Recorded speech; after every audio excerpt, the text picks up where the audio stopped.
Live from downtown, home of WDIV and Click on Detroit, Local 4 News at 6 starts now. New video emerges from the night Mateen Cleaves was accused of sexual assault, showing his accuser struggling and pulling away from him. How Cleaves' attorney is reacting to that video. A surprising reversal. Michigan State attorneys changed the university's tune about the Larry Nassar scandal. But first, we begin with an update to breaking news. An undercover Detroit police officer is in the hospital right now after being involved in a T-bone accident with a runaway homicide suspect. The officer was pulled from his car with the jaws of life. We're told he has a dislocated shoulder, and it's unknown if he has any other injuries. Police say this is one call they never want to get. You know, it's a traumatic call for all officers involved. You have one of your own down. It's traumatic for us, everybody's response, and safely got him here. We're told the suspect involved in the crash was not injured. He ran from the crash scene, but was caught by police in a nearby neighborhood. The other big story here at 6. Michigan State attorneys tonight changing their conciliatory tone in light of the Larry Nassar scandal. Those attorneys telling a federal judge the most recent lawsuits filed against the university should be thrown out. Rod Maloney live in East Lansing with the university's explanation and reaction. Rod.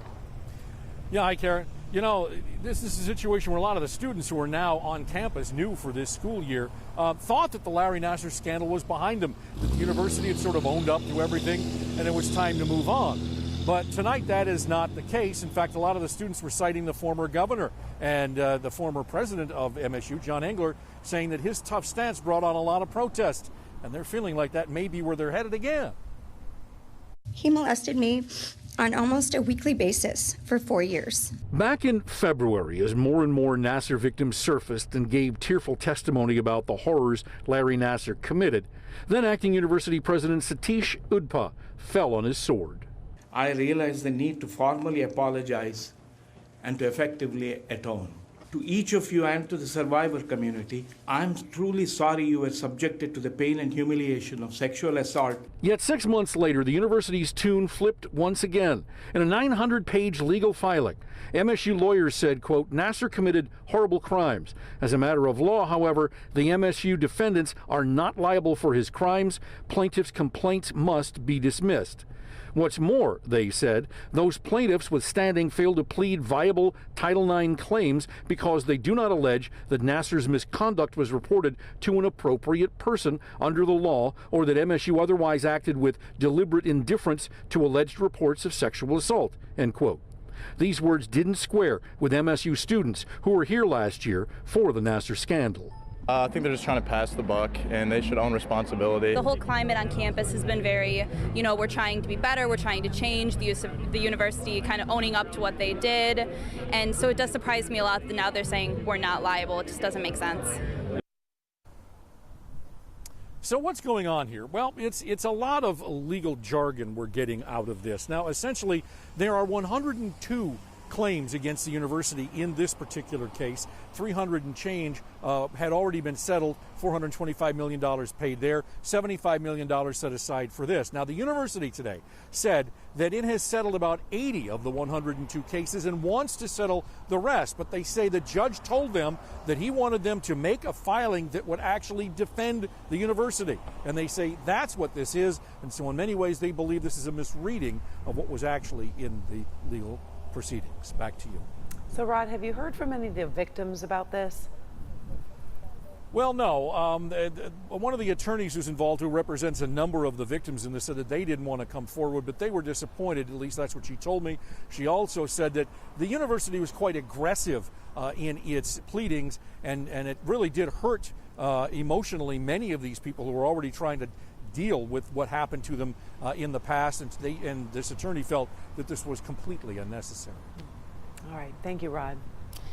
New tonight is the surveillance video from outside a Grand Blanc hotel showing Mateen Cleaves grabbing and pulling the woman who accused him of sexual assault. Here you will see the woman running away from Cleaves as he motions to a driver in a white van and then drags the woman back with him as she struggles against him. Cleaves' attorney released a statement saying the whole video, along with all the evidence, was presented in a court of law. The jury found Mr. Cleaves not guilty of all charges. The complainant had her day in court. The criminal matter is closed. Not guilty remains not guilty. A Canton man is charged tonight after allegedly putting video cameras inside changing rooms. Futaba Sakamoto is charged with 3 felonies. Prosecutors say a woman saw one of those cameras at an Aqua on Joy Road and then confronted him, which led to his arrest. Fukamoto was given a $250,000 bond. Let's quickly turn our attention to the weather. A whole bunch of rain came in overnight and into the morning, but starting to dry out now. Here's Ben with weather that's here to stay. Ben? It looks a whole lot different now than it did earlier today, that's for sure. We've gotten the cold front through here. Clouds and the humidity are next to go, and we've almost gotten those clouds out of here. Still hanging on to the east side. That late sunshine has boosted temperatures to the 80s, and now we're going to fall just a little bit tonight. But with the drop in humidity, it's going to be noticeably cooler, especially waking up tomorrow morning. We're still going to be teetering around 70 at midnight, waking up most of us in the 50s. And we've got some cool nights ahead of us as we head towards the Labor Day weekend. We'll take a longer look at that and find out if there's more rain in the forecast before we all get to enjoy a 3-day weekend. Coming up, guys. All right, thank you, Ben. Imagine going decades of your life all the way to retirement, assuming you're an only child, and then finding out your family tree is actually bigger than you imagined. Local man's curiosity got the best of him, and as he tells our Coco Macaboy, it led to a reunion he never planned. It's time to head for home. For 35 years, Mark Honeyman shared the soundtrack of his life with his students as an English teacher. This profession was my heartbeat. It was a core part of my DNA. Honeyman retired this year, and he thought it would be the most pivotal moment for him. But the past few months proved him wrong. It was the most miraculous 6 months of my life. Honeyman was adopted as a baby, never knew his biological parents, and it didn't bother him. I never was in search of my roots or anything. Until his parents passed. All right, so... Then he started digging on ancestry websites like 23andMe and suddenly got an email saying... And we discovered it was a half-brother, and we discovered it was you. Just like that. I went from being an only child of an only child of an only child with no living relatives on Earth to having 7 siblings in the snap of a finger. Honeyman traveled to Nebraska to meet his newfound family, a moment that still touches him. I haven't watched this since that day it happened. So it's still emotional for you? Yeah. The reunion bringing tears and laughs for Honeyman. They were trapped in traffic and dashing to get there on time. A family gathering too beautiful to simply express in spoken word.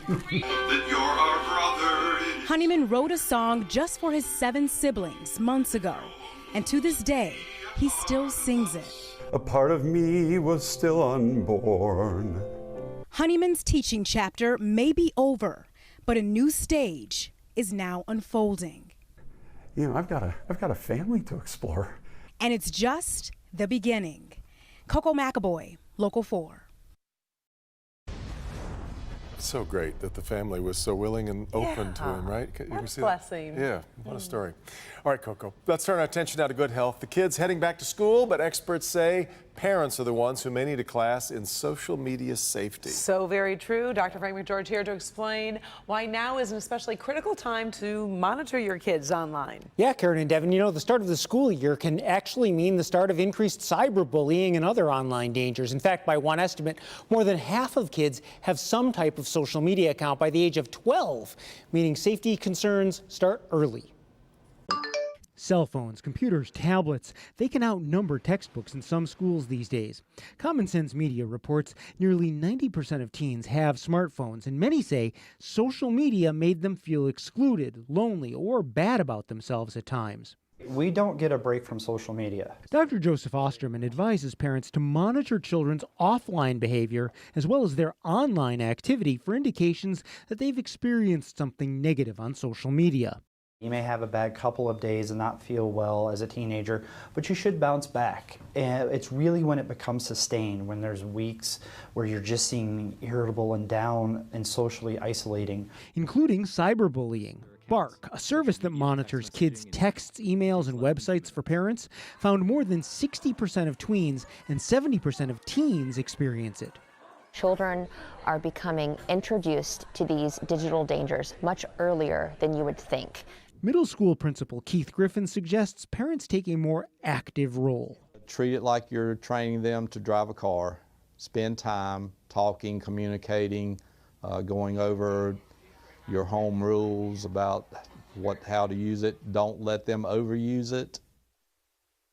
So just think about it for a minute. How much time you spend driving with your teen, how you quiz them about every place they're going, who's going with them, who their friends are, but we let them cruise around online with far less supervision, often at a much younger age. I think it's just something to think about, how free they are online to do things that maybe they shouldn't be doing. And most parents didn't deal with this when they were young. Right. At this Brave New point. World. Brave New World. Yeah, still is. All right, Doc. Time now for a check of the national stories you'll see ahead at 6:30 on NBC Nightly News. Off to New York, where Kate Snow is standing by with a preview. Hi there, Kate. Hi, Devin and Karen. Tonight, Puerto Rico bracing for a tropical storm. We're with volunteers going door to door to warn residents there. And our NBC News scoop, Purdue Pharma looking to settle thousands of lawsuits over the opioid crisis for billions of dollars, guys. Does the company have a plan to help the people and the communities?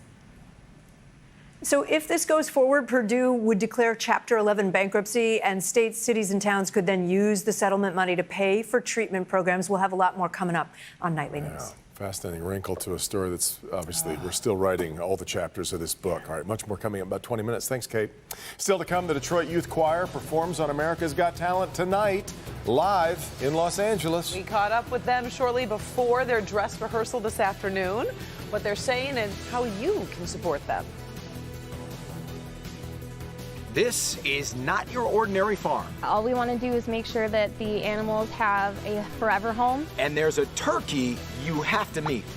Coming up, how Gracie Lou is living her best life.